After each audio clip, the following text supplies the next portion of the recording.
Hi friends, welcome to our channel Friday box office. So mainly ఇక్కడ ఈరోజు topic ఏంటంటే social మీడియాలో RC16 story ఇదే అంటూ, హీరో క్యారెక్టరేషన్ ఇదంటూ, ఈసారి కంటెంట్ చాలా కొత్తగా తీసుకొస్తున్నామంటూ ఇలా స్టోరీని ఫ్యాన్స్ లోపలికి మ్యానిపులేట్ చేద్దామనేటువంటి ఉద్దేశంతో రకరకాల ఆర్టికల్స్ వేస్తున్నారు. గేమ్ చేంజర్ నుంచి మొదలైంది ఇది. సో గేమ్ చేంజర్ని సక్సెస్ఫుల్గా ఎంత నెగిటివ్ అయితే చేయాలో,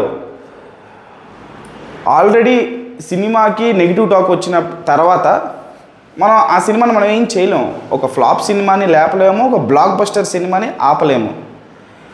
ఈసారి RC16తో ఖచ్చితంగా బ్లాక్ బస్టర్ కొట్టబోతున్నారు రామ్ చరణ్ గారు, దాంట్లో ఎటువంటి సందేహం లేదు. అయితే సోషల్ మీడియాలో ఈరోజు ఏదైతే సర్క్యులేట్ అయిందో, ఒక ప్రముఖ page RC16 story multi sports drama, ఆటకూలి, మేస్త్రి, అది ఇది అని చెప్పేసి పిచ్చి పిచ్చిగా ట్వీట్ వేశారు.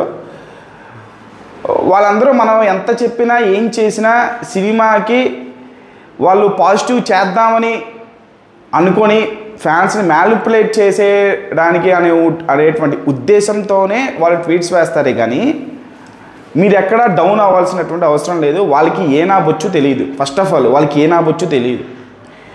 వాళ్ళు సినిమా ఇండస్ట్రీలో ఎప్పటి నుంచో ఒక సీనియర్ జర్నలిస్ట్గా ఒక ముసుగులో ఉంటూ వాళ్ళు కొంతమంది హీరోలకి సపోర్ట్ చేస్తా, హీరోలు తప్పేం లేదు, వాళ్ళ ఫేవరెటిజాన్ని వాళ్ళు చూపించుకుంటా పక్క హీరోల తాలూకు సినిమాల మీద అత్యుత్సాహం చూపిస్తూ ఉంటారు. సో RC16 గురించి ఏదైతే ఈరోజు ఒక ట్వీట్ వేయడం జరిగిందో, ఈ స్టోరీ ఇలా ఉంటుంది అలా ఉంటుంది అని చెప్పేసి, స్టోరీ ఎలా ఉంటుంది అనేది రాసినటువంటి డైరెక్టర్కి, డైరెక్షన్ టీమ్కి తప్పితే ఎవరికి ఏమీ తెలియదు. దయచేసి అవన్నీ ఏమి నమ్మొద్దు. అఫీషియల్గా మనకి ఇంకా 12 రోజులు మాత్రమే మిగిలి ఉంది. బర్త్డేకి అద్భుతమైనటువంటి ఫస్ట్ లుక్ రాబోతుంది.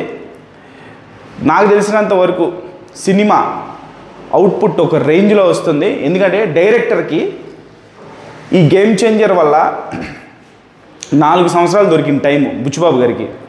సో స్క్రిప్ట్ని చెక్కి ఒక అద్భుతమైనటువంటి స్క్రిప్ట్ దశల్లోనే దాన్ని ఒక అద్భుతమైనటువంటి శిల్పంగా మార్చారు స్టోరీని. సో ఆబ్వియస్లీ సినిమా స్క్రిప్ట్ లెవెల్లోనే నెక్స్ట్ లెవెల్లో వచ్చింది. సో షెడ్యూల్స్ అవన్నీ కూడా పక్కాగా ఎప్పుడో వేసేసుకున్నారు కాబట్టి ఆగట్లేదు. బ్యాక్ టు బ్యాక్ షెడ్యూల్స్ జరుపుకుంటా షూటింగు జెట్ స్పీడ్తో ముందుకెళ్ళిపోతుంది. అవుట్పుట్ మాత్రం నెక్స్ట్ లెవెల్లో వస్తుంది.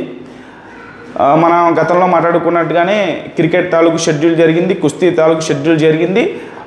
మల్టీ స్పోర్ట్స్ డ్రామా అనేది ఈ సినిమాలో ఉందనేది వాస్తవం.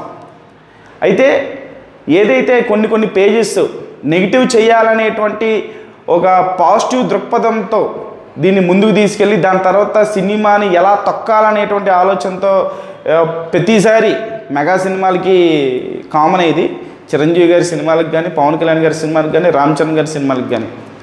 సో గేమ్ చేంజర్తో కాస్త తగ్గేమని చెప్పేసి వాళ్ళు అనుకుంటున్నారు. ఒక్కసారి బ్లాక్ బస్టర్ సినిమా పడితే దాని రేంజ్ ఎలా ఉంటుంది అనేది బాబు రెండో సినిమాతోనే 73 ఏళ్ల సినీ చరిత్ర తాలూకు రికార్డ్స్ అన్నీ మడతపెట్టి జోబులో పెట్టుకుని వెళ్ళిపోయాడు. అది రామ్ చరణ్ గారి బాక్స్ ఆఫీస్ హిస్టరీ. కొత్తగా ఆయన ఏం ప్రూవ్ చేయాల్సిన అవసరం లేదు. ఒక మగధీర, ఒక రంగస్థలం, ఒక RRR.